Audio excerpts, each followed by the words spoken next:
¿Qué tal? Buenas noches. Aquí nos reúne otra vez esta sesión para hablar de la invención de Morel. Ya estamos en la tercera sesión analizando esta obra. Como lo habíamos comentado pues la vez pasada, esta obra pues no tiene capítulos, ¿no? Sino que simplemente son parágrafos. Y digamos de alguna manera pues podemos decir que estamos en la tercera parte, pero según el orden que nosotros estamos estableciendo, ¿no? Eh, en todo caso, creo que esta parte es bastante llamativa porque han pasado ya sucesos que sí forman parte de un quiebre en la historia, ¿no? Y más que todo son sucesos que nos explican, nos dan un mejor panorama de lo que está sucediendo en esta isla, ¿no? Entonces, por ejemplo, nos habíamos quedado pues en que Morel pues estaba pues en este lugar en el museo donde habían bastantes personas y él estaba pues observando cómo ellos pues se comportaban, la conducta que tenían, cada vez iba viendo la personalidad de cada uno de ellos. Y en esta sección, digamos que lo que sucede es que este personaje sigue escapando de ellos, ¿no? Sigue a escondidas, caminando a puntillas, ¿no? Escondiéndose de ellos, se esconde en una habitación y genera bastante tensión, ¿no? Porque él olvidó apagar la luz y él le daba miedo, pues, llamar la atención con esto. Sin embargo, pues, nunca llegan a verlo. Entonces ahí se maneja una tensión, pero que también a mí personalmente me hace un guiño a la comedia también, ¿no? Me da esa ambivalencia entre tensión y comedia también, por cómo se esconde, se escabulle, ¿no? De todos. Y empieza a escuchar conversaciones. Algo que me pareció bastante llamativo también es que él alude de que empieza a existir dos soles y dos lunas, ¿no? Entonces, eso también es algo que me llamó la atención, que no sé si cobre algún sentido más después en la novela este detalle. Eh, Definitivamente sí se ha visto este efecto de espejismo, este efecto de que se refleja, ¿no? La luz del sol se ha visto algunas veces, este fenómeno, ¿no? De refracción que se ven, pues parece que fueran dos soles, pero en realidad pues se acumula un foco de luz en una nube y parece que fuese otro sol, ¿no? No sé si con la luna habrá pasado, eso sí no lo sé, pero sí, sí había escuchado hablar que con el sol había sucedido. En todo caso, digamos, este personaje piensa de que es una cuestión de refracción o algo así, pero ya que estábamos pues inmersos en esta ficción un poco que tiene tintes de fantasía, a lo mejor esto sea otra cosa, ¿no? Y no un fenómeno natural. Em, Después me gustó también que en este capítulo él empieza a manejar hipótesis, este personaje empieza a manejar hipótesis de lo que está pasando, y precisamente son las hipótesis que el lector también manejaría, ¿no? Entonces, porque este personaje habla de que, por ejemplo, se le pasó por la cabeza que él tenía peste, ¿no? Y que por eso se hacía los que no lo veían, lo evitaban por una cuestión como una peste, una enfermedad. También se le ocurrió que tal vez él era invisible, también se le ocurrió de que él sea un fantasma, o de que ellos estén sean de otro planeta, o que ellos estén en otra dimensión. Entonces empezó a barajar una serie de hipótesis que creo que cualquier lector podría ocurrírsele, ¿no? Entonces me pareció que estuvo bien ese detalle, ¿no? Porque en ese momento,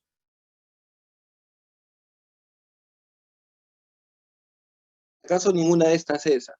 Te voy a venir con una sorpresa, ¿no? Entonces eso me pareció bueno, para la lectura, porque eso sí me trajo mucha intriga, ¿no? Porque yo al entender eso, ninguna de estas es, bueno, entonces, ¿qué será, no? En verdad me hace sorprender. Así que ocurrió eso.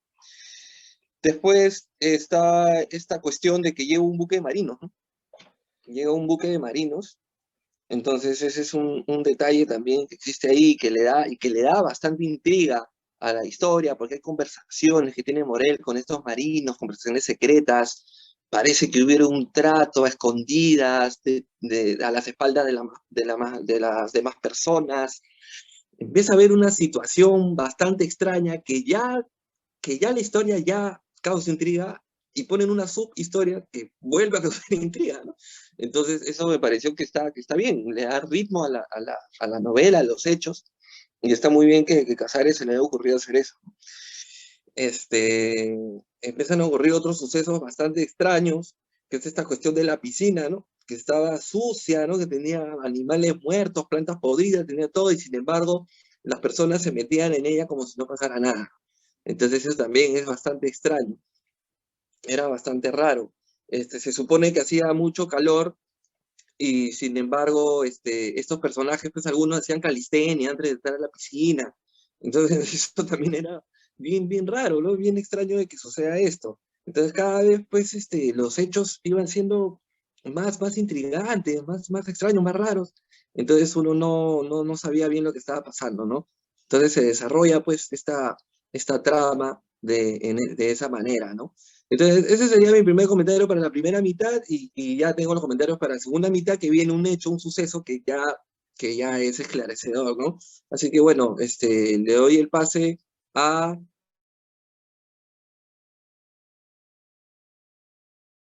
Posibilidad de vernos, continuando con los debates que hemos venido sosteniendo en estas semanas. Vamos a seguir con el libro La Invención de Morel. Igual aprovechamos pues para decirles que vean nuestros otros videos y puedan sumarse a los videos que vamos a seguir subiendo, y por ahí nos dejen algún comentario y algún aporte que nos puedan dar para seguir en esta pequeña en estas pequeñas sesiones de conversatorio y debate que estamos teniendo durante esta pandemia. Continuando con lo que decía Héctor, la posibilidad que más me causa sorpresa y me alienta más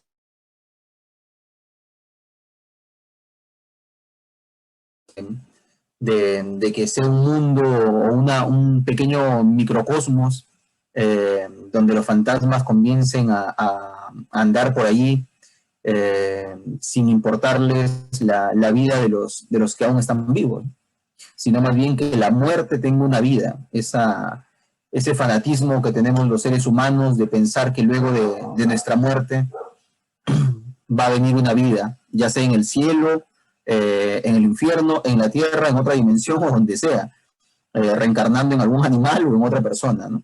Este pequeño juego que lo vemos en filosofía, ¿no?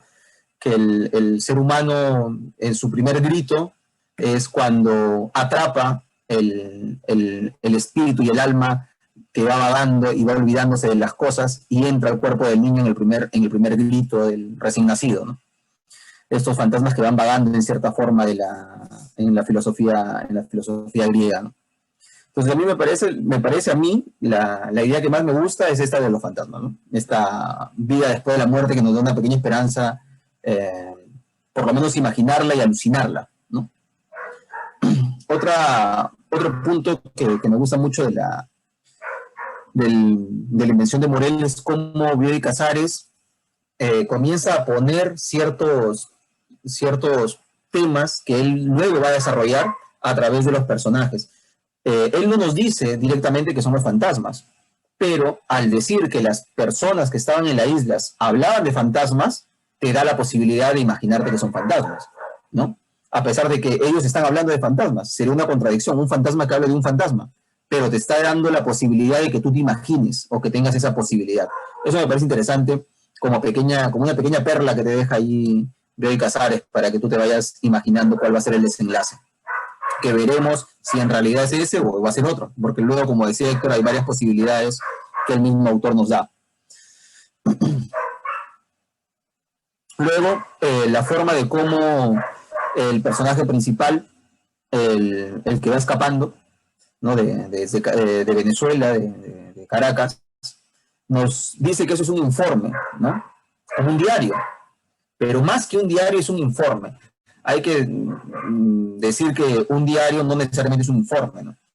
Un informe es una cuestión más estructurada, una cuestión más institucionalizada, digamos.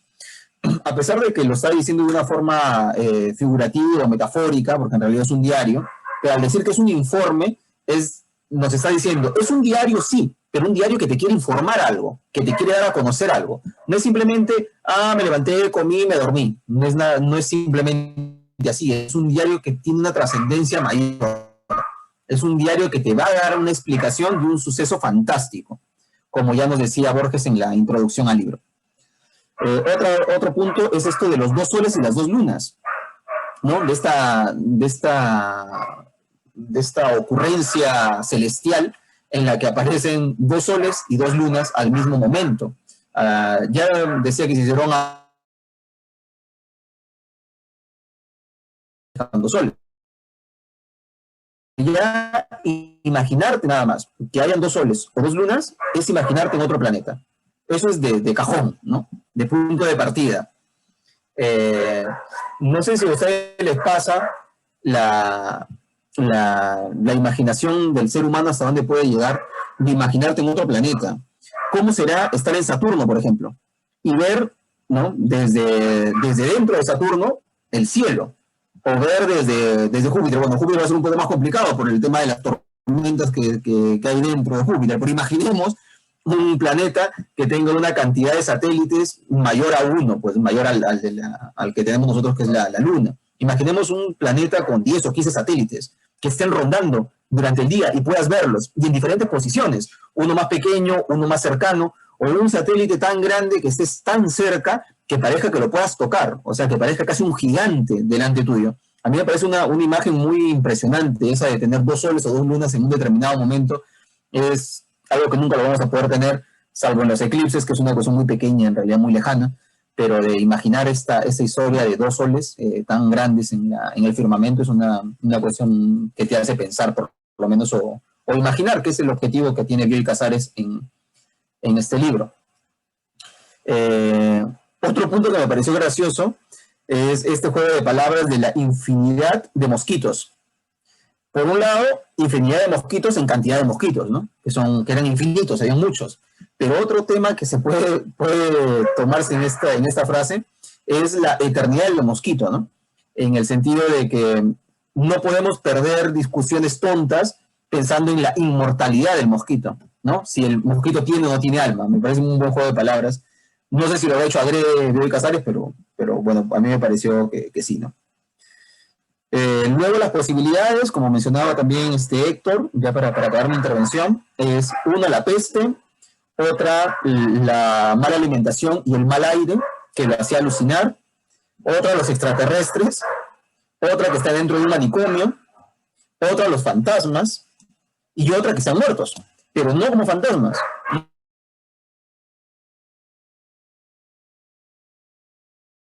Que no son necesariamente ya fantasmas consagrados, no, sino una etapa intermedia de unos muertos que ha sucedido una gran catástrofe y los ha dejado suspendidos en un letargo, digamos, de no saber en dónde están. Para acabar, quisiera mencionar que la literatura y el cine están muy interrelacionados, ¿no? En realidad todas las artes están interrelacionadas, pero a mí particularmente me gusta más la literatura, la filosofía evidentemente, aunque no es un arte, pero la literatura y el cine. Entonces, en esta obra, La invención de Morel, podemos relacionarla con infinidad de películas, pero con las dos que podemos identificarlas más cercanas son La isla siniestra, ¿no? Que mencionó Javier, creo, le hace una reunión en la cual Leonardo DiCaprio pues, está en una isla y quiere investigar, etcétera, etcétera, y al final termina siendo pues el parte del mismo embrollo, ¿no? Que quería resolver. No voy a decir el final, obviamente, para que la gente lo pueda ver, ¿no? O los que tienen la posibilidad de vernos, si escuchen esta conversación, puedan ver la película. Y también Los Otros, que es una película con Nicole Kidman, que me imagino que la han visto y es muy buena la película y hasta el final te mantiene en suspenso. Y son dos películas que me parecen que le caen a pelo a esta novela, o que esta novela más bien ha servido para estas dos películas, de una u otra manera. No necesariamente que los directores hayan leído La invención de Morel y hayan hecho la película, pero sí para tener en cuenta de que el género humano tiene las mismas problemáticas, las mismas convicciones, los mismos sueños, las mismas fantasías en Perú, en Nueva Guinea, en Rusia o en Nueva York, ¿no? Entonces, los mismos miedos y los mismos sentimientos que nos impulsan a la creación artística y a buscar una respuesta a través de la literatura se ven a través de la historia. La invención de Morel es un ejemplo, junto con esas dos películas que había mencionado Javier, una, La ayuda siniestra, y la otra de precisamente Los Otros, en la que actúa Nicole Kidman, ¿no? Me parece que es Amenábar el que hace el director de la película. Yo con eso creo que acabo la primera intervención y luego continuaré. Bueno, buenas noches a todos y espero que puedan ver este video. Y yo quiero continuar con las impresiones que me ha dejado esta primera parte. Comparto bastante algunas cosas que ha dicho César y ha dicho Héctor. Por ejemplo, el hecho de la suspensión y comedia. Y una parte que me pareció bien cómica es cuando quien está relatando la historia se refiere a una de las mujeres que él ve en este grupo, a quienes llamaban intrusos, y le dice mujer cabezona. Eso me dio un poco de risa, porque lo dice tal cual. Y luego también el suspenso, como dijo Héctor, está presente en todo momento. Hay bastantes partes en las que el personaje quiere escapar y no puede, o está a punto de ser descubierto. Incluso hay partes en las que yo comenzaba a leer y interpretaba que ya lo habían visto. Incluso esta mujer cabezona a quien se refirió, parece que ya lo había visto, ¿no? Incluso el mismo autor, el mismo personaje, dice de que le da miedo aceptar que haya tenido tanta suerte, porque varias veces él relata de que estuvo muy cerca. Luego también me llamó bastante la atención lo que también mencionó César, el hecho de la muerte, de la continuidad, la idea de que después de la muerte podamos ser conscientes de que algo más existe. Bueno, mi posición es que no, pero dentro de toda esta fantasía nos da que pensar, por cómo lo menciona, ¿no? Luego quería mencionar algunas cosas que me parecieron referencias. Por ejemplo, menciona, cuando habla de los dos soles, menciona que puede ser un espejismo. Y bueno, como dijo Héctor, sí es un fenómeno natural. Quería compartir una imagen que encontré en internet, ahí está, que precisamente es un fenómeno natural, ¿no? Que así sí ha sucedido, sobre todo en la Antártida, que es espejismo, ¿no? Y por otro lado, en esta parte mencionan a Cicerón de Natura Deorum. Y bueno, yo busqué y era un diálogo filosófico sobre escepticismo, sobre epicurismo, estoicismo. Y bueno, es muy antiguo, ¿no? Lo mencionan ahí. Otra película que a mí me hizo recordar, a propósito de lo que decía César, era El show de Truman. Porque una de las hipótesis que el personaje menciona es que esto puede ser una simulación organizada casi policial, y es lo que sucede en el show de Truman, ¿no? Y también es una película que recomiendo porque es muy impresionante cómo se desenvuelve este show armado, ¿no? Para el personaje. Me pareció muy raro también, dentro de las hipótesis que el personaje da, el hecho de que él crea que puede ser invisible. Es un poco extraño, ¿no? Porque estar vivo y ser invisible no es común, ¿no? Pero siempre ronda en su cabeza esta idea de que él ya puede estar muerto, o de que los personajes que él está viendo podrían estar muertos, ¿no? El letargo al cual se refiere César, yo creo que puede ser el purgatorio, ¿no? Una idea en que los muertos no, ni están vivos ni están muertos, ¿no? Están como que en el limbo. Y también menciona a Dante Alighieri y a otro personaje que yo no había escuchado, es Swedenborg, y que es un científico, teólogo y místico sueco, y tiene libros que hablan sobre el más allá. Entonces esta idea es bien recurrente. Y luego también me pareció que el personaje se encuentra en una situación muy extrema. Y en esta situación extrema, aparte de haber pensado algunas explicaciones que, como dijo Héctor, prácticamente interactúan con el lector o nosotros, porque nosotros ya teníamos una idea, mientras yo iba leyendo me hacía ideas y él mismo lo dice, ¿no? Lo que yo iba a decir es que en esta situación extrema, el personaje también menciona ideas extremas, ¿no? Y es lo que sucede en distintas situaciones, sobre todo cuando uno se pone a pensar al ver noticias de que ha habido un asesinato, ha habido un robo, ha habido un rapto, por ejemplo, ¿no? ¿Qué tan extremo puede ser en la situación de esta persona como para que decida romper esas reglas morales y de la sociedad, ¿no? De convivencia en realidad? Y él tiene este tipo de ideas porque en un momento dice que quizás debería eliminar esos intrusos. Y también dice que en la soledad es imposible estar muerto y que podría raptar a Faustín. Y esta idea de raptarla la desarrolla bastantes veces en la historia, sobre todo en esta parte.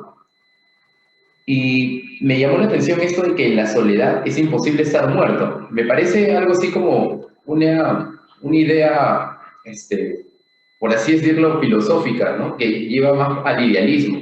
El pensar que si es que yo estoy solo, no estoy muerto, pero si es que otro me ve, puede ser que sí esté muerto. La idea de que tu alma pueda seguir viva y tú puedas seguir hablando solo, ¿no? Por así decirlo, no ser consciente. Y bueno, hasta aquí me quería quedar porque tengo algunas otras ideas, pero creo que ya son como conclusión, por así decirlo, de esta parte, ¿no? Porque esta parte me llamó la atención, no por, bueno, también por todo lo que he escrito, pero sobre todo porque ya nos da una explicación a lo que está pasando, ¿no? Nos dice, nos aclara las dudas que teníamos hasta ese momento. Bueno, lo dejo hasta ahí y lo paso con Héctor. Listo, muchas gracias. Sí, sí, existen todos esos detalles que están comentando. Quiero aprovechar este primer minuto en todo caso para comentar acerca de lo que ustedes han comentado. Sí, justo lo que decía César, ¿no? De esta cuestión de que es una especie de diario, pero al mismo tiempo informe, ¿no? Sí estoy de acuerdo en eso. Porque normalmente los diarios, son para una lectura personal. Sin embargo, este texto, dice, ¿no? A mis lectores les digo tal cosa, ¿no? O sea, está pensado para ser leído por el público. Entonces, ese sería, pues, ¿no? La diferencia entre diario e informe, pero al mismo tiempo es un diario porque habla de las cosas que él mismo piensa. Entonces, es una mezcla entre diario e informe, ¿no? Algo así, ¿no? Una especie de mezcla. Es así, es un detalle interesante al que César ha aludido y estoy completamente de acuerdo. Después, cuando también César se refería, pues, de que uno se imagina, pues, que está en otro planeta, ¿no? Cuando ve, pues, a dos soles, dos lunas, me hizo pensar bastante de que se parecería, ¿saben a qué? Se parecería como estar en Marte, porque Marte tiene dos lunas, ¿no? Si no me equivoco es Phobos y Deimos, si no me equivoco son los nombres de los dos satélites de Marte, entonces creo que en Marte sí se daría eso, ¿no? Que uno vería dos lunas, ¿no? Y sería bacán pues que el Perseverance, ¿no? El robot que ha ido, pues le tome una foto pues a las dos lunas, ¿no? Y que no esté tomando tantas fotos a las rocas que están ahí en el suelo. Para ver hace años, el anterior, el Curiosity creo que se llama, el anterior, si no me equivoco, creo que le tomó foto a la puesta de sol en Marte, que es una foto preciosa, la puesta de sol en Marte. Para interrumpirte nomás, Héctor, está como, ¿por qué estas expediciones siempre toman las imágenes del suelo, de piedras, ¿no? De montañas? ¿No has visto la propaganda esta de hace mucho tiempo? Creo que es de Epson, donde llega este aparato, ¿no? Este pequeño autito con una cámara y luego salen un montón de marcianos imprimiendo en una Epson, en una impresora, y mientras va girando el auto, ellos van poniendo los papeles que van saliendo de la impresora, ¿no? Y todos eran iguales. Y eran una fotocopia de la misma imagen que estaban sacando con esta imagen. Y en realidad sí, ¿no? Lo que tú dices, o sea, ¿por qué empeñarse en tomar imágenes del suelo y de las rocas, teniendo la posibilidad gigantesca de ver hacia arriba, ver hacia el cielo, ¿no? Y no me van a decir que tienen temor a Dios de levantar la cabeza, ¿no? Porque ya están viajando a Marte. Entonces, ¿no? Para poder darnos una luz, por lo menos, de imaginarnos pues, estar en otro planeta, cosa que nunca vamos a poder hacer. No, bueno, solo quería intervenir para eso, nada más. Ya, pues, te dejo en la palabra, Héctor. Dale, dale. A lo mejor le tenga miedo al dios Marte, pues, ¿no? Que es peor que el cristiano. Y sí, pues, porque, bueno, se supone pues, de que ellos pues, están estudiando pues, el suelo, a ver si hay vestigios de vida antes, pero dentro de eso también podrían pues, tomar como la puesta de sol que hizo el Curiosity, el Perseverance puede pues, tomar una puesta de Foz y Deimos, debe ser espectacular, ¿no? Deberían hacerlo. Me hace recordar también a Star Wars, ¿no? La primera escena de Star Wars es Luke viendo los dos soles, ¿no? También me hace recordar eso, la invención de Morel, ¿no? Después con esta especie pues, de fantasmas que serían una especie de purgatorio, ¿no? Esa transición, sí, pues también a uno se le ocurre esa idea, ¿no? Serían pues como una especie de fantasmas, que todavía no se reciben pues de alma, ¿no? Le falta la tesis para poder recibirse ya de alma e irse al otro mundo. Todavía no han hecho la tesis, pues están fantasmeando ahí en ese purgatorio de los que no hacen la tesis todavía. A lo mejor algunos que, que hemos dedicado nuestras vidas a lo académico hemos sido fantasmas en algún momento, en ese sentido. Después, ¿qué más? Sí, se parece también a la Isla Siniestra, a los otros de Amenábar también, claro. Ya sería una conversación aparte, pues, hablar de las películas de Amenábar, porque Amenábar que sabe también dominar el suspenso, ¿no? Es un experto en dominar el suspenso, Amenábar. Y después para comentar lo que dijo Javier acerca de que en la soledad es imposible estar muerto, es una frase bastante interesante, ¿no? Que bueno, la podemos llevar, digamos, a horizontes infinitos, ¿no? Pero si yo quisiera circunscribirlo en la novela y en el asunto de la novela, ¿no? Tomando el contexto de la novela, creo que a lo que se está refiriendo es de que tú tienes que contrastar tu existencia con el otro, ¿no? Entonces, mientras el otro te reconozca y te diga, hola, ¿qué tal? ¿Cómo estás? ¿Qué haces por aquí? Mientras el otro te reconozca, tú puedes cerciorarte de que tú existes para el otro, ¿no? Porque existir no es solamente para uno mismo, sino para el otro. Pero en la soledad no puedes hacer ese contraste, ¿no? Entonces no puede hacer esa prueba, ese ensayo, ese experimento. Entonces, en ese sentido, él dice, ¿no? ¿Será que soy un fantasma o qué? Y tiene que ver con el hecho de que no lo reconocen a él tampoco, ¿no? Estas ideas se le vienen a la cabeza, ¿no? Entonces creo que por ahí va la cuestión. Pero definitivamente la frase es tan amplia de que puede llevarlo a muchas consecuencias. Ya saliéndote de la novela, puede llevarlo a ismos filosóficos y corrientes y hablar de muchas cosas, ¿no? Y bueno, entonces esos serían mis comentarios respecto a ustedes y ahora paso ya a los comentarios respecto a la historia misma, que, bueno, trae una respuesta a todas estas interrogantes que nos hemos estado haciendo durante estas sesiones, que es que por fin Morel, en una conversación que este personaje está viendo, por fin Morel dice de qué se trata todo esto, ¿no? Un poco antes de eso, hay un momento que me encantó, que fue buenísimo, que fue cuando Morel le dice a los demás, hay que atraparlo, ¿no? Entonces ya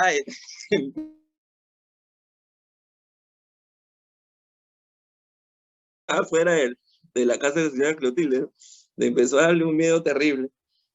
Si Morel hubiera dicho, está acá en este momento, ya ahí sí, ya cerrarse el libro, ¿no? Porque ya era un momento de tensión ya demasiado potente. Pero bueno, no lo dijo y al final descubre pues que estaba, que de quien estaban hablando era de un tal Aines, ¿no? De un tal Aines que querían atrapar. Entonces él ahí descarta, dice, bueno, no era a mí, pero igual él se encuentra tan paranoico que dice, no, pero no estarán mintiendo, no se estarán haciendo los tontos, tal vez saben que los estoy escuchando, y por eso dicen que es otra persona.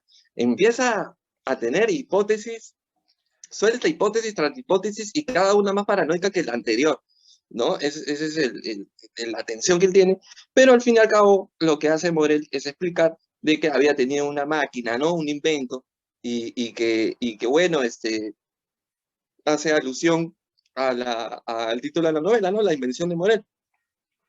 Y digamos, esta revelación que hace Morel, digamos que me causó impresión en dos aspectos, ¿no?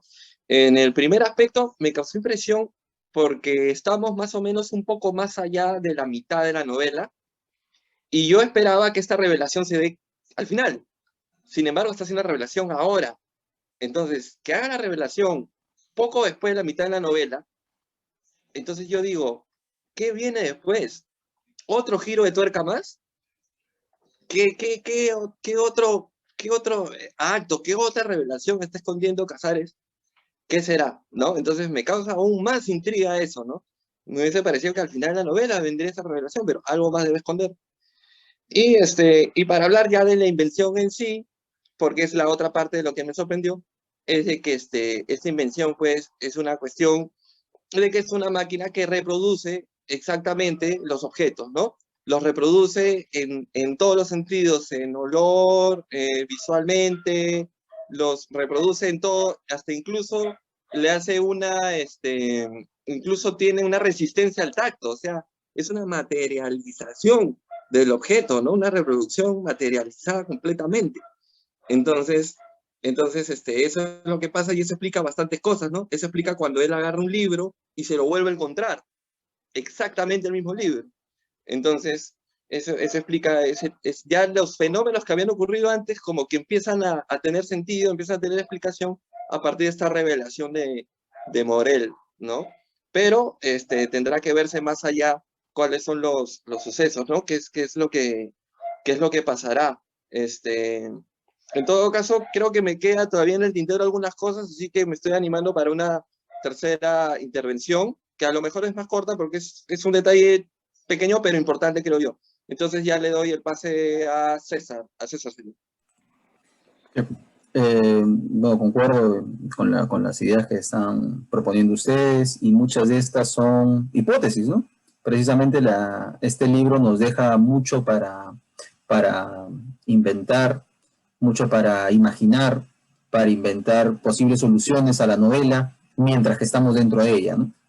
Porque a medida que va avanzando se va develando ciertos asuntos que nos tenían intrigados. Por eso esta novela, que como decía Javier, hay una parte que parecía filosofía, ¿no? Y hay muchas partes del libro que tienen de filosofía, ¿no? El tema del solipsismo, el tema de que yo soy la medida de los demás, ¿no? El tema de Berkeley también, una idea del obispo Berkeley. Tiene mucho de filosofía, el libro sí, ¿no? Tiene varios puntos que podríamos llevar al tema filosófico. El eterno retorno es este círculo, ¿no? Que viene desde las filosofías orientales y llega hasta Nietzsche. Pero tengo que llevar a un punto, ¿no? La novela es plena literatura, pero eso no quita que hayan muchos conceptos que puedan ser de otros campos, como por ejemplo la filosofía. Hay estudios, hay ensayos que se han hecho con respecto a la filosofía detrás de la invención de Morel, ¿no? ¿Qué ideas filosóficas hay? Entonces, eso por primer punto, ¿no? Que es interesante la acotación que ha hecho Javier con respecto a la filosofía y el libro. Luego, el tema del nombre, ¿no? El tema del nombre Faustín, me venía rondando en la cabeza Faustín, y es por Fausto, ¿no? El doctor Fausto, de Goethe, ¿no? Entonces se me venía a la cabeza, ¿por qué Faustín? Precisamente por eso, ¿no? Por el tema del doctor Fausto y el negociado que hace con el diablo para conseguir su perverso objetivo, ¿no? Entonces, yo creo que por ahí también tiene mucho que ver la elección del nombre de Faustín. También el tema diabólico, digamos, comparado con el tema celestial, nos da a pensar que no solo tiene de filosofía, sino también tiene de religión la novela. Y esto lo podemos ver en Los 7 días, ¿no? precisamente 7 días como son los 7 días de la creación, ¿no? La creación divina, ¿no? La creación para la religión cristiana, que Dios crea el universo, en realidad no solo la Tierra, el universo en 7 días, ¿no? También podemos ver con este tema que menciona la continua alegría, y la continua alegría es el paraíso, ¿no? Eso también podemos relacionarlo. Este holograma, esta invención de Morel, dura 7 días, o sea, los ha podido captar durante 7 días, que es precisamente los 7 días de la creación. Aparte dice que los va a mantener en una eterna felicidad, en una eterna alegría, en una continua alegría, que es la alegría del paraíso, ¿no? La alegría de los animales y de Adán y Eva que andaban por ahí desnudos felices en el paraíso, ¿no? Luego, vivir por la eternidad, también es otra característica de la religión católica por lo menos, ¿no? La continua alegría en el paraíso, vivir por la eternidad y la creación de los 7 días. Entonces yo creo que por ahí también tiene algo que ver el tema religioso, o por lo menos tópicos de la religión puestos en la invención de Morel, no solo el tema filosófico también, sino la religión. Luego otro punto que mencionó Javier y también Héctor es esta frase, ¿no? En la soledad es imposible estar muerto. O sea, la muerte solo es perceptible en comparación a algo, en comparación a otro que esté vivo. Pero eso es evidentemente aceptando, es decir, tenemos que tener la concepción a priori de que hay una vida después de la muerte, ¿no? Porque hay que asumir que el muerto, luego de muerto, va a aún tener conciencia para saber de su unidad como ser humano y de la unidad del otro ser humano que está al frente de él, que lo va a notar como muerto o que no lo va a notar, o que lo va a notar como vivo. Entonces tiene que haber una vida después de la muerte para tener esta posición que está diciendo Morel, ¿no? Es gracioso entender a primera instancia la frase cuando dice que en la soledad es imposible estar muerto, pero esta frase tiene que tener necesariamente un a priori. O sea, tiene que haber una idea que sustente esta posición. Y esa idea es que después de la muerte, para que tenga sentido que en la soledad es imposible estar muerto. Los materialistas dialécticos leen esto y se matan de risa, pues, ¿no? O sea, estás muerto. Ya no hay posibilidad, ya no puedes ni siquiera reconocer tu muerte, porque no hay nada. Ya no hay capacidad de conciencia en el ser humano luego de la muerte. Luego está otra frase muy buena que dice: para resucitar debe suprimirse a los testigos. Ese es un dardo directo a la cristiandad, ¿no? Está Jesús tranquilo y viene él y le pone esta frase y a Jesús lo despierta de qué estás hablando, ¿no? Que Jesús está tranquilo tomando su café y ve a Casar y le pone esta frase. Le dice: para resucitar debe suprimirse a los testigos. Eso es lo que hace Jesús. Jesús le dice: señores, voy a morir, no se hagan problema, todo está ya planificado, yo hablé con mi papá me dijo cómo va a ser la evoluciones, no lloren. Yo de acá a 3 días regreso como si nada. Pero, eso sí, nadie me vaya a ver, ¿eh? O sea, me encierran, me ponen ahí, tranquilo, me amortajan, ¿no? Me ponen la mortaja, este sudario, me dejan en esa cueva, cierran la puerta con un piedra. Ahí viene el tema de la frase: para resucitar debe suprimirse a los testigos. O sea, no tiene que haber nadie para ver el acto de magia. Eso es un acto de magia. Básicamente, la religión católica tiene mucho de creer en esta prestidigitación, ¿no? De agarrar agua, convertirla en vino, de agarrar a un epiléptico, tocarlo y curarlo, ¿no? Es este tipo de sortilegios, ¿no? De magia. Y en esto tiene que ver mucho el resucitar, ¿no? El resucitar ya es un acto magistral, o sea, ya ni Houdini, ¿no? Porque Houdini al final terminó muriendo, ¿no? O sea, ese es el mayor acto de magia en el universo que conocemos, es el resucitar hecho por Jesús, ¿no? O sea, es el gran acto que cierra una vida teatral de Jesús, de una vida circense, digamos, el gran acto final es resucitar, ¿no? Y ese resucitar tiene que hacerlo precisamente sin testigos. Porque si hay testigos, para un mago se acaba la magia, ¿no? Porque estás viendo el truco. Entonces, no, pues, oye, o sea, me vas a malograr el truco. De repente Jesús atrás tenía bambalinas, no sé. Pero la cosa es que no tenía que ver nadie. Entonces, esta frase de Bioy Casares es muy buena en ese sentido, ¿no? En el sentido de decirnos que para Jesús resucitar no tiene que haber testigos. O sea, es un acto totalmente secreto, ¿no? Sincrético, digamos, en el sentido más estricto, ¿no?, de la palabra. Es una cuestión de mucho hermetismo para realizar este acto. Luego, otra frase que también, en esta última parte tiene frases muy buenas, Bioy Casares. Ya como frases que lo puedes agarrar, lo puedes cortar y lo puedes colgar en Facebook, como están acostumbrados malamente muchas personas, de cortar frases y ponerlas en Facebook como frases que hasta suenan vacías y tontas, ¿no? No sé para qué las suben si no hay un contexto. Pero bueno, de aquí de Bioy Casares lo pueden sacar y pueden colgarlas, pues, ¿no? Lo que quieran. Dice: el hombre y la cópula no soportan largas intensidades.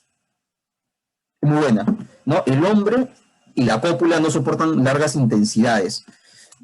Me parece muy buena esa frase. Luego habla ya un poco de biografía del personaje, ¿no? De este ser perseguido. Primero, que había estado preso, que lo habían condenado a cadena perpetua. Ya nos está dejando ciertos indicios de que este perseguido es, yo asumo que un perseguido político, primero. Otra, que no es cualquier persona, es una persona muy inteligente, muy preparada para comenzar a entender o tratar de desentrañar este tema. No es un genio, evidentemente, no es Morel, pero sí tiene un grado de preparación, ¿no? Un grado de preparación elemental, por lo menos. Luego, lo que también me parece increíble es el fantasma del libro, ¿no? Menciona que el libro tiene un fantasma, o sea, como un doble, ¿no? Como una realidad paralela en el que el libro había estado en dos lugares distintos y de distintas formas. Y distinta corporeidad, ¿no? Porque estaba más viejo. Lo mismo que pasaba con los peces, ¿no? Los peces que habían estado podridos habían cobrado vida de la nada, o estaban en una situación mucho mejor de la que él los había encontrado y los había sacado de la piscina. Luego, el tema que quería mencionar también era de los avances científicos a los que había llegado Bioy Casares ver y lo que nos da. Nos está hablando de hologramas, prácticamente, de una realidad virtual, nos está hablando de eso, nos está hablando de unos adelantos que los hemos visto recién a partir de la década de los 70, fin de los 70, inicio de los 80, ¿no? Él los está escribiendo a finales de los 40.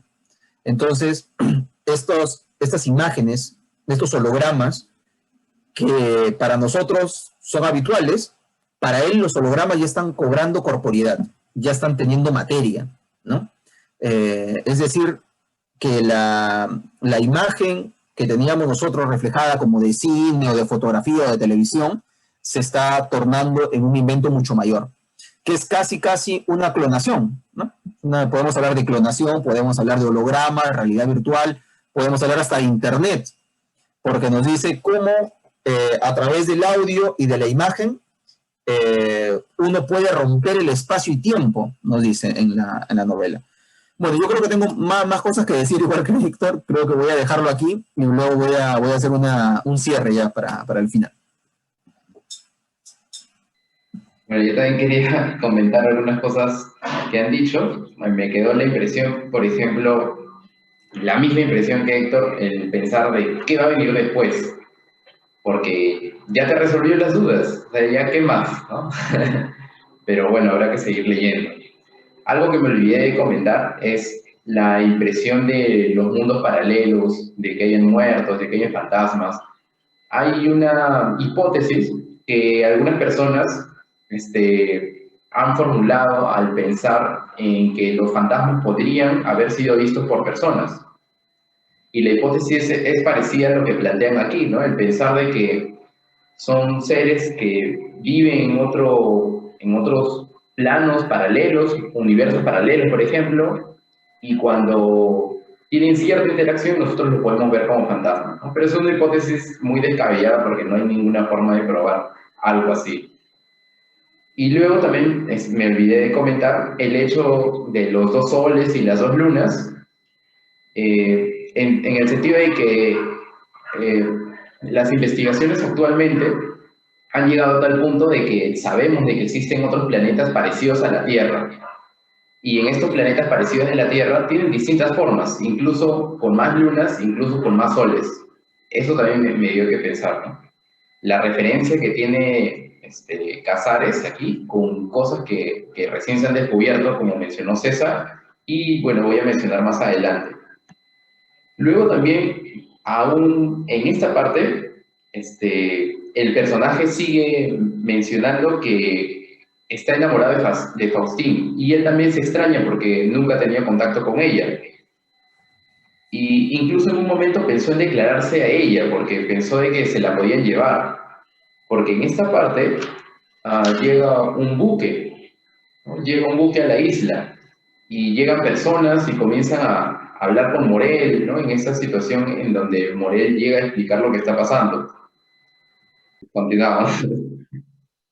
Bueno, estaba mencionando de que me quedó la misma impresión que Héctor, el hecho de que no se sabe qué viene después, ¿no? Porque ya nos dieron la respuesta. Y luego también estaba mencionando ahora las referencias de las que habló César, el hecho de los 7 días, la eternidad, ¿no?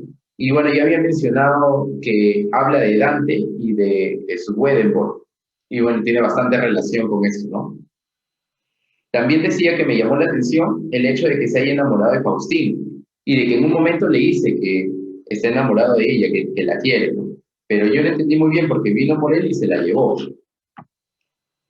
Luego también, a partir de esta revelación, que Morel dice que todo esto era algo que él ha inventado, menciona el cinematógrafo o las fotografías, y como decía Héctor, como decía César, hay bastantes referencias a situaciones actuales, ¿no? A investigaciones actuales, por ejemplo, las imágenes en 4D, los hologramas, las animaciones por computadora, la realidad virtual, la inteligencia artificial. Incluso actualmente hay empresas como Sony que quieren reproducir olores, temperatura y sensaciones mediante la televisión. Es impresionante hasta dónde estamos llegando, y en 1940, en este libro, nos dan una idea de que esto podría pasar, ¿no? De una manera bien fantástica, pero es impresionante leer esto en un libro muy antiguo, ¿no? Pero hay algunas cosas que obviamente por la época no se explican bien, ¿no? Por ejemplo, el hecho de que hable de ondas olfativas o vibraciones tácticas, térmicas, no son fenómenos físicos que se puedan describir formalmente, ¿no? Pero es la idea que tiene el personaje y, bueno, calza bien en lo que está sucediendo. Y lo último que me llamó la atención era una frase que dice Morel, dice: congregados todos los sentidos, porque estaba hablando de reproducir el tacto, el olfato, las sensaciones térmicas, dice que surge el alma. Y habla de que con estas reproducciones que él ha inventado con esta máquina, podría reproducir personas con conciencia.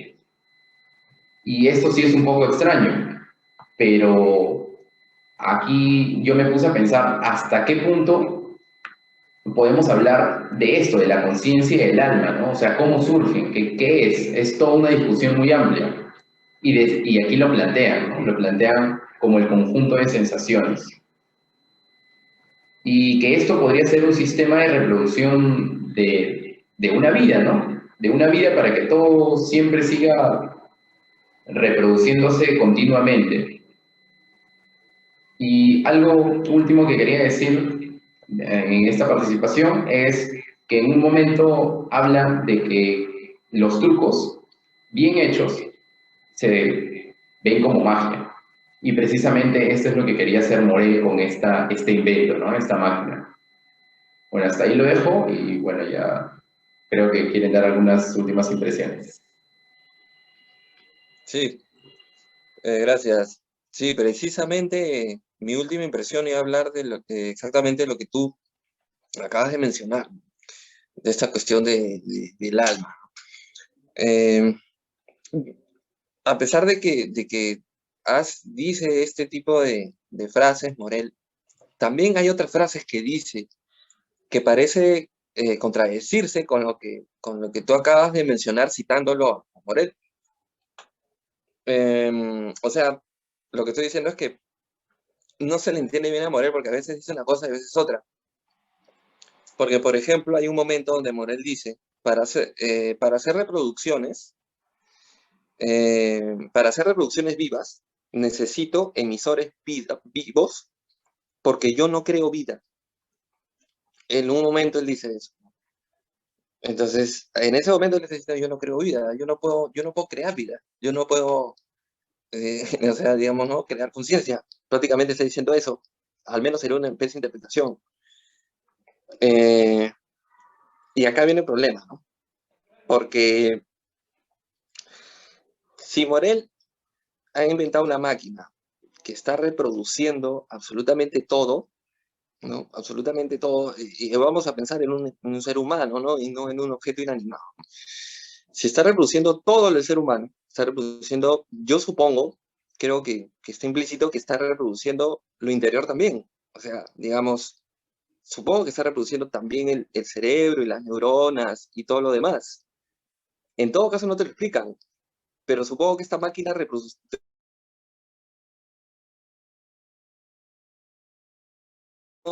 si reproduce la materia como es la piel o los ojos, ¿por qué no reproducir lo interior también, no? O sea, si es que está materializando. Entonces, si materializa todo, si, como decía César, como una clonación, ¿no? Si fuese así, y este objeto no tiene conciencia, entonces eso quiere decir que ¿dónde quedó la conciencia, no? En la reproducción. Si fuera una reproducción completa, como es una clonación, un clon tiene conciencia. Entonces, esta reproducción, ¿qué es lo que atrapa, no? Entonces, en ese proceso de reproducir absolutamente todo, cada átomo, ¿dónde se quedó la conciencia, no? Entonces, esa es la gran pregunta que habría que hacer, ¿no? A lo mejor la responde más adelante, porque nos hemos quedado hasta esa parte, ¿no? O a lo mejor no. Pero digamos, esa es la pregunta que yo me haría, ¿no? Si la reproducción es fidedigna. O sea, son dos preguntas, ¿no? En primer lugar, ¿reproduce también lo de adentro? O sea, y otros órganos, ¿no? ¿Reproduce también los pulmones, el estómago, ¿no? El esófago, ¿no? ¿Reproduce eso también o solamente lo exterior? Eso es lo que yo me pregunto. Ahora, hay una pista. Cuando reproduce el libro, no solamente reproduce la imagen del libro cerrado, sino que tú lo puedes abrir y las páginas de adentro también las ves. Eso quiere decir que esta máquina reproduce no solo lo que ves, sino toda la materia, todas sus páginas, todo. Si seguimos con esa premisa, entonces en un ser humano debería reproducir los pulmones, el corazón, las arterias, todo, y el cerebro también, y las neuronas, y todo. Entonces, si es así, ¿dónde se quedó la conciencia, no? Porque si ya tienes todo, entonces esa es una prueba de que el alma es irreproducible, existe un alma irreproducible por una máquina, ¿o qué? Y después, esta máquina, ¿cómo es que capta solamente 7 días? Porque si está inventando una reproducción como una clonación, debería ser con conciencia, entonces, ¿por qué tiene que repetir los 7 días, no? O sea, digamos, de hecho, la idea de Casares es que se está basando como una filmación, ¿no? En una filmación, pues tú reproduces de un tiempo, ¿no? 2 minutos, lo reproduces y eso lo lleva a la materialización. Pero el problema de la materialización es que repites cada átomo del sujeto, entonces debería, pues,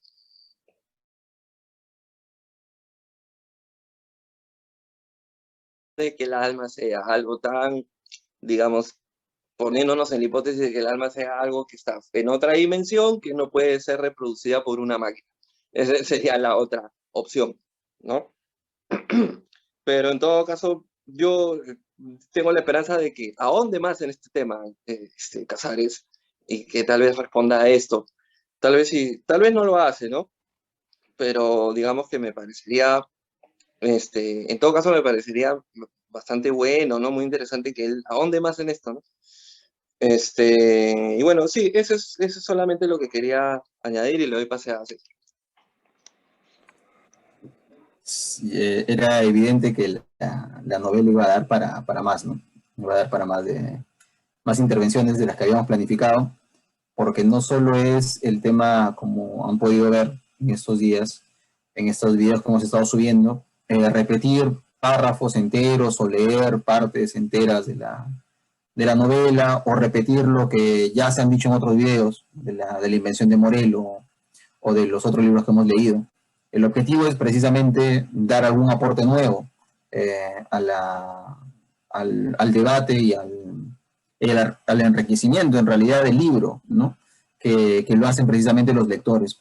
Enriquecer un libro no es aumentarle partes, sino es desgajar hasta la última frase, la última palabra del libro, desde nuestra percepción, de nuestros conocimientos. Algunos tendrán más conocimientos en algún tema, en arte, en ciencia, etcétera, y con eso poder armar una idea que sea por lo menos lógica y plausible dentro de las ideas que ha manifestado Bioy Casares en el libro, ¿no? No saliendo también del marco lógico que impone la lectura misma de la novela. Lo que yo quería mencionar, ya para acabar también la última intervención, es que el fugitivo nos da pequeños indicios de quién es él, ¿no? Cuando dice, la literatura de Morel es desagradable. O sea, es conocedor de literatura. Ha tenido que leer libros, ¿no? Para decir que la literatura de Morel es desagradable. Entonces, no es un improvisado, digamos, esta persona que está ahí, el fugitivo, ¿no? Que aún no tiene nombre. Luego, lo del prestidigitador.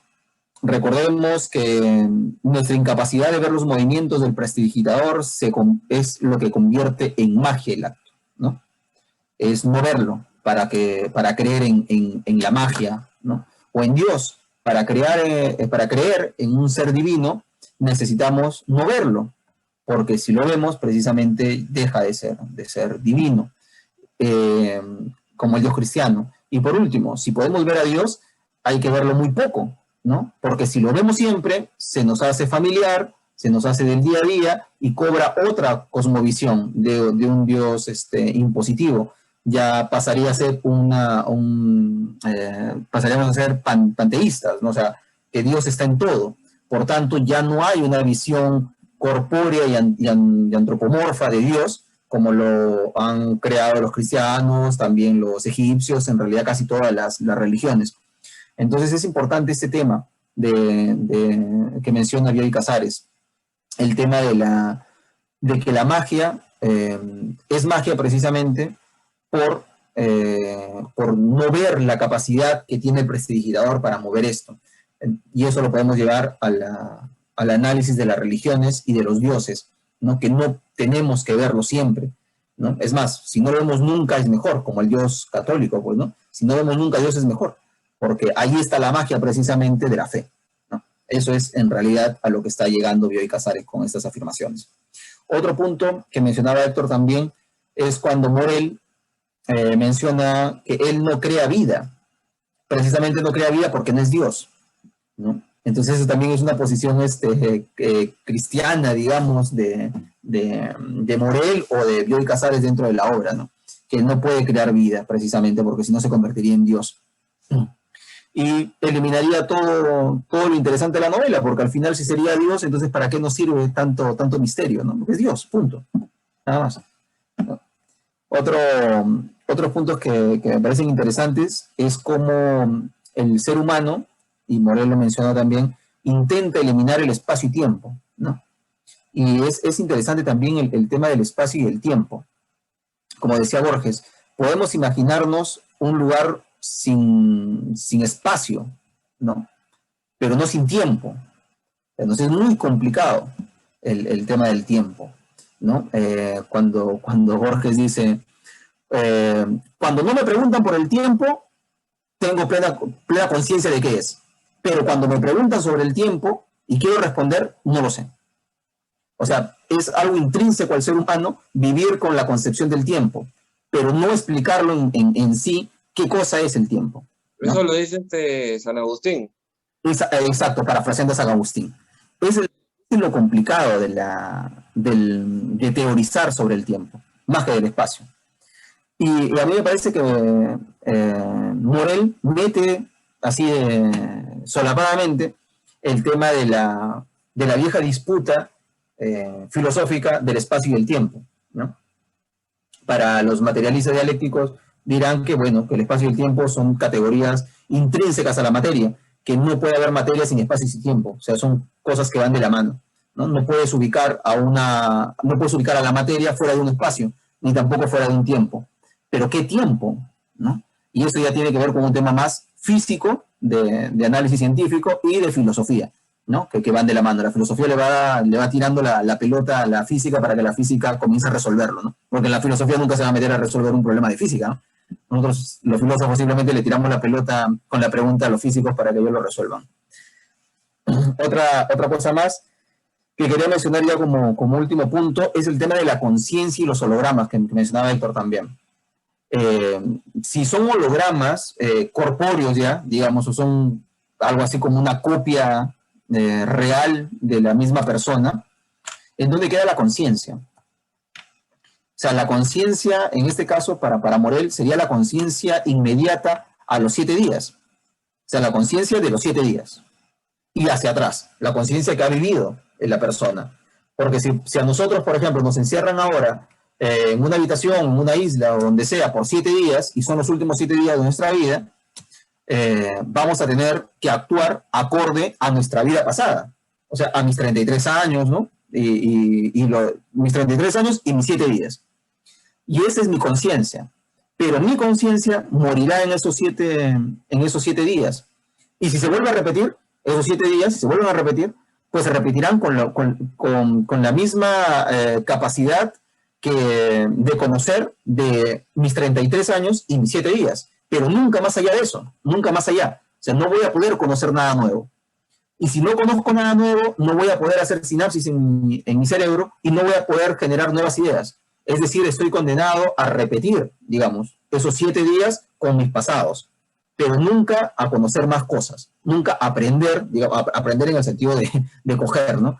De coger, aprender parte de la naturaleza exterior a mí, de la naturaleza exterior, aprenderla y meterla a mi cerebro como teoría del conocimiento, digamos.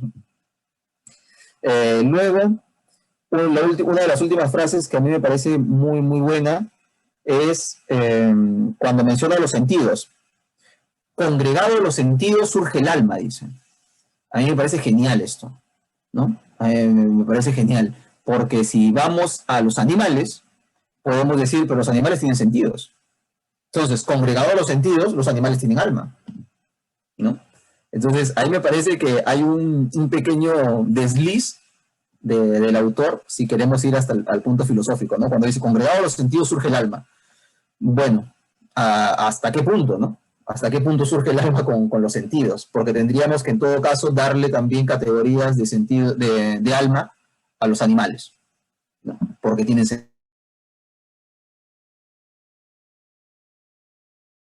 Era el tema de la teoría teoría del conocimiento platónico, el tema de la reminiscencia que había mencionado en mi intervención anterior, el tema de cómo Platón plantea la reminiscencia como que nosotros, los seres humanos, no aprendemos casi nada, no aprendemos nada en realidad, simplemente recordamos.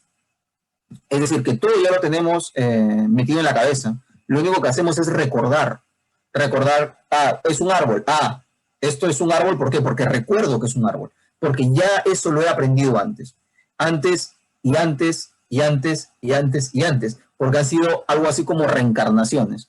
Lo que mencionaba del niño, ¿no? Cuando el niño llora en su primer llanto, es precisamente estos éteres que están por ahí divagando por la atmósfera, se introduce dentro del niño con todos estos conocimientos, pero como es tan violento el parto, lo olvida, ¿no?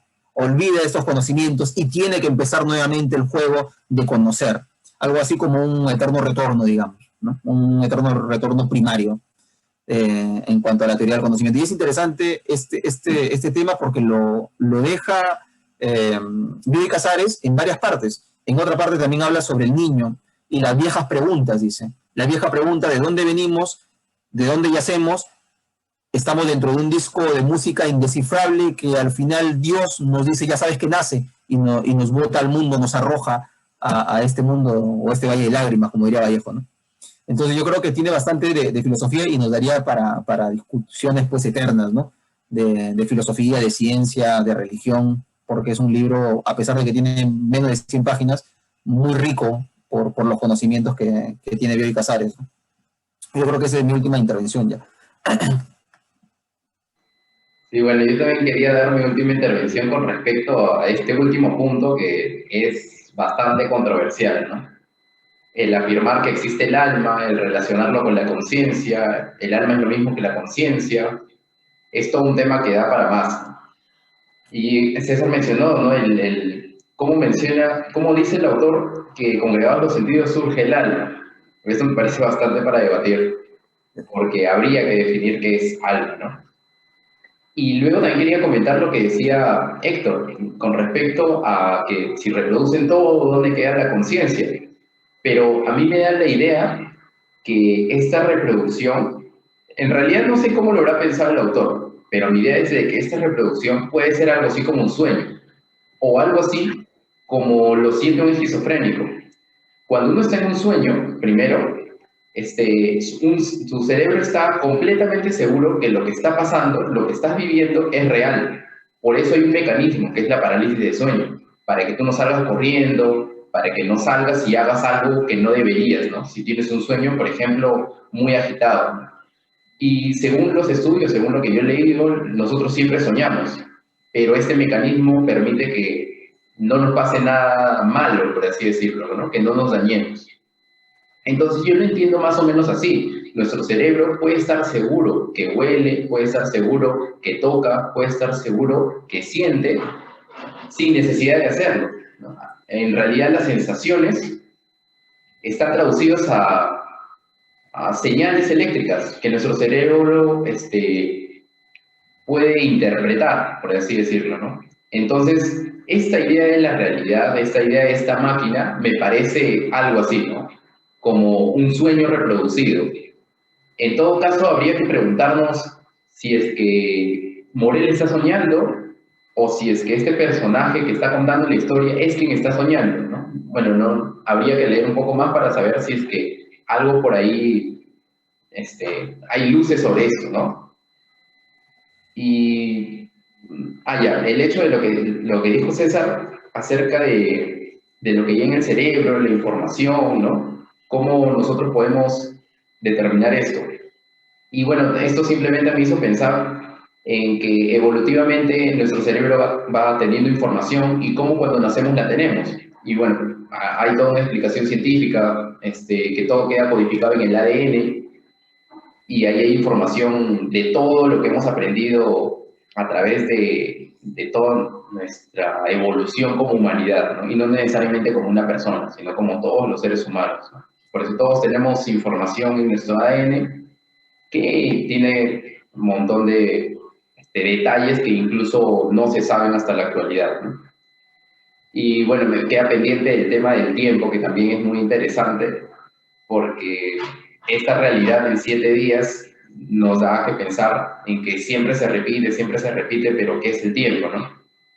Y bueno, solamente decir que hay muchas cosas que aún quedan por debatir y sería interesante si es que alguna persona que puede ver este video comenta, ¿no? Critica algunas cosas que hemos dicho o complementa, porque creo que para hablar hay para más, de hecho. Y bueno, eso era lo último que quería decir. Sí, ya también ya era mi última intervención la de antes, porque sí, pues da para hablar y todo, pero si seguimos vamos a estar 7 días como los Sí. fantasmas de Morel, nos vamos a quedar 7 días. Ah, Entonces, sí, ya, mejor la dejo ahí. En todo caso, mando nomás una chiquitita que sería que en esta, para mí, a mi entender, para mí la cuestión del tiempo entre los filósofos, digamos, no en la cuestión científica, con Einstein o Newton, en la cuestión filosófica me parece que los autores que han dado unos excelentes análisis acerca del tiempo, en primer lugar, Immanuel Kant, cuando dice que el espacio y el tiempo son formas puras de la sensibilidad. Esa fue una teoría muy, muy buena. Y la otra, la que le da los pincelazos encima de eso, más que todo hablando del tiempo, es Henri Bergson. También le hace unos pincelazos lindísimos a la teoría de Kant, ¿no? Eso por el lado de la filosofía. Pero en todo caso, sí, lo dejaría ahí nomás y pedirle a la gente que se suscriba, que siga viendo y comparta. Y bueno, yo quería mencionar a Einstein la relatividad del tiempo. Me parece que ahí están las ideas de él, también son muy esclarecedores la idea de qué es el tiempo, cómo se percibe en el universo, por así decirlo, ¿no? Bueno, Yo creo también, que eso queda para el debate, el tema de la materia, el espacio y el tiempo, sí, de la posición de Kant, Bergson, desde Einstein y desde el materialismo dialéctico, obviamente. claro. Bueno, Sería un buen debate, pero bueno, eso lo vamos a dejar ahí pendiente porque ya nos hemos excedido en el tiempo y los invitamos pues a que vean el video y que lo compartan, que lo roten y que hagan los comentarios que quieran, ¿no? Que ahí vamos a estar para contestarles. Y ya veremos. listo. Nos vemos. Hasta la próxima.